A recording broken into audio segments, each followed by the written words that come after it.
Hello, everyone. This is Tom Fox. I'm the Compliance Evangelist, and I'd like to welcome you to this special 5-part podcast series on the future of financial compliance. This podcast series is sponsored by Verint. Verint is a provider of reactive, active, and proactive compliance solutions for the new regulatory environment for financial services. You can check out their website, www.verint.com. Over this 5-part podcast series, I'm visiting with Phil Fry, the Vice President of Go-to-Market at Verint. We are considering how Verint is changing the future of financial compliance by challenging the accepted wisdom through capture, control, sustainability, and oversight. I found this process extremely useful to think through a wide range of compliance issues such as anti-corruption compliance, trade compliance, AML compliance, and frankly, any other type of compliance. Today in Part 3, we discuss the issue of control. I know you will find it fascinating. Hello, everyone. This is Tom Fox, back with Phil Fry, Vice President of Financial Compliance and Go-to-Meeting Strategy at Verint.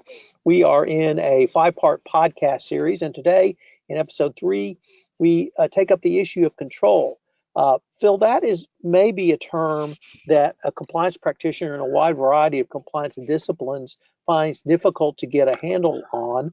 Could you tell us what you and Verint mean by the term control? Absolutely, Tom. So primarily, we're talking about the tools and techniques that we employ to keep operations compliant in the moment. Look, how we prevent non-compliant actions taking place or are alerted to them when they do so that when we can take immediate and remedial action. Now, typically, that happens by a variety of methods. Often serviced by different tools and mechanisms, and maybe even the responsibility of varying individuals. Look, they will be monitoring activity, sometimes in real time, sometimes soon after the fact, or in near real time, as it's sometimes referred to, and maybe even periodically every month or every week. Now, fairly obviously, the further we move away from the moment, the less opportunity there is to put it right, so to remove the non-compliance. Otherwise, it becomes just a learning point, something to inspire changes to processes so that we avoid a reoccurrence in the future. For me, I'd like to see more done to prevent non-compliance happening at all, as I'm sure we all would, for the compliance regime to operate proactively so that it can spot situations when compliance breaches are in danger of occurring and step in to prevent it. Phil, could you give us some examples? Oh, sure. So, for example, a great place to start is by taking a cohesive approach to validating the collection and quality of the interaction data that is gathered during the capture phase of your compliance measures, call recording and the like. So the communications channels and the technology in use today is expanding, and recording or capturing interactions can get complex. It is not all unusual for elements of this technology ecosystem, sometimes software, sometimes devices, to stop working as intended. But because it's largely working silently behind the scenes, it often goes unnoticed.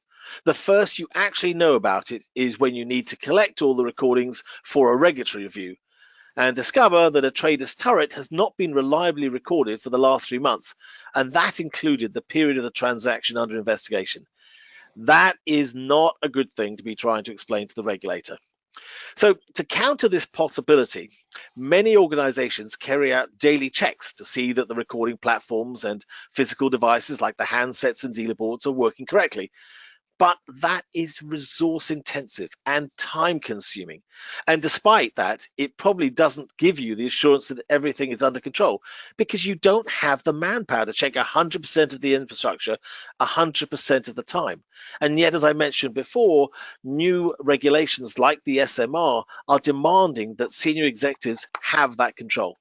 So if that task were handed over to an automated validation tool, you could run comprehensive start of the day tests every day and know whether everything is working properly rather than guessing or hoping based on a partial sample. If there's a problem, you take the action needed to put it right or circumvent it before business is transacted in a non-compliant fashion. The increase in efficiency and levels of assurance that results is a massive benefit for the organizations as a whole and allows the compliance team to spend their time on fundamentally more complex tasks that demand their special skills. Phil, one of the things I continually hear that bedevils compliance professionals in all forms of compliance is the number of different communication platforms involved in any business organization. In this podcast series, we've identified multiple communications platforms.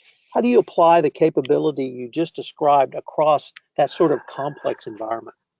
Look, as you'll hear when we talk in a future podcast about sustainability, I firmly also believe that it is vital that we adopt open standards when creating these capabilities. There will always be a mixed bag of solutions at play for these compliance regulations, not to mention the systems in the back office. Now, it's only about embracing an open approach that we can help these various systems to coexist and interwork with each other. The view of some suppliers that all you need is a one in all proprietary solution doesn't work in this fluid environment we now find ourselves in. Are there any other ways to build better control? Well, another example of staying on top of the changes within the workforce and being clear and sure that you're monitoring and recording all those communications that need to be monitored and recorded as soon as they're added to the roster, or for that matter, removing them once they cease to occupy that role. It is possible to automate that process to provide confidence that no one is left out, that new starters or those changing roles are monitored and recorded in compliance with your policy from day one. And the same tools could also validate the completeness and quality of those recordings. Look, in our conversation about capture a couple of days ago, I also referred to capabilities that monitor and proactively control the use of collaboration tools, the Teams and Skype, for example. The way in which these ethical wall features operate to prevent non-compliant exchanges or to intercede and ensure that appropriate policies are followed is another great example of how the technology can be used to provide greater control.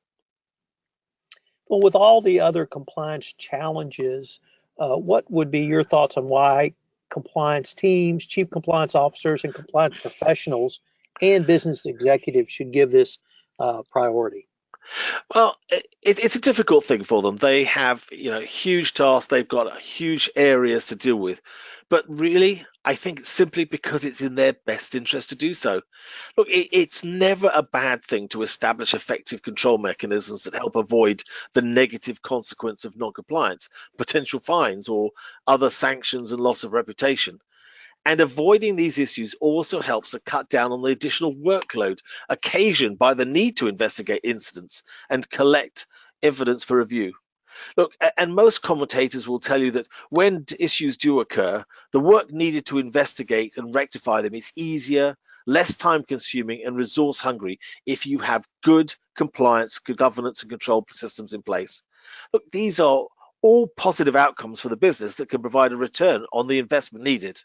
Look, at a personal level, senior executives can, as I've mentioned before, under various regulations, be held personally accountable for technology compliance failures when the penalties ranging from hefty fines to actual imprisonment. And I think that too is a pretty powerful incentive. Well, Phil, unfortunately, we are near the end of our time, but I'm continuing my exploration with Phil Fry, the Vice President, Financial Compliance and Go-to-Market Strategy of Verint. I hope you will join us tomorrow for episode 4, where we take up sustainability. Phil, I look forward to continuing the conversation. Thanks, Tom.